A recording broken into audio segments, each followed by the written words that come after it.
আগেরবারের মতোই এবারেও আমাদের সরস্বতী পুজোটা খুব ছোট্ট করে হলেও ভীষণ সুন্দরভাবে হয়েছে। এবার আমরা ছাদে করিনি, আমাদের পরিবারের একজন সদস্যের এবার মাধ্যমিক পরীক্ষা, সেই জন্যেই পুজোর প্রস্তুতিটা আমরা একটু কম রেখেছিলাম। আমরা কয়েকদিন আগেই পুজোর প্রস্তুতি নেওয়া শুরু করে দিয়েছিলাম। ব্যাকড্রপটা তো আগেই হয়ে গেছে, বাজার ফুল সব আস্তে আস্তে কিনে পুজোর আগের দিন সব নিয়ে ওপরে চলে গিয়েছিলাম।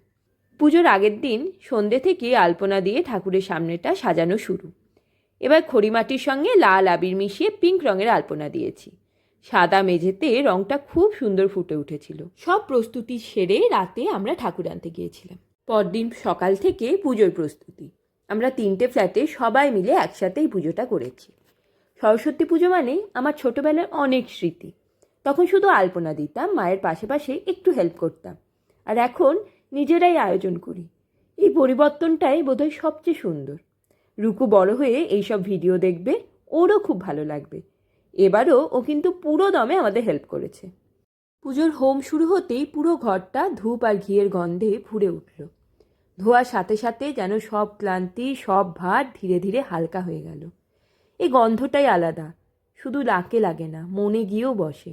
ঘরের কোণে কোণে পুজোর শান্তিটা ছড়িয়ে দেয়। কতদিনের চিন্তা, কতদিনের ভাবনা, পুজোর প্ল্যান, কত প্রস্তুতি, তারপর হঠাৎ করেই পুজোর দিনগুলো এসে চুপচাপ শেষ হয়ে যায়। একটু ভারাক্রান্ত মন নিয়েই মাকে বরণ করে আমরা বিসর্জনের পথে হাঁটি। চাওয়া পাওয়া প্রার্থনা সবটুকুই যেন সেই স্রোতের সাথেই আমরা ভাসিয়ে দিই। তবু মনটা জানে এ বিদায় শেষ নয়, বছর ঘুরবে, সময় আসবে, মা আবার আসবে। পরের বছর আবার এসো মা।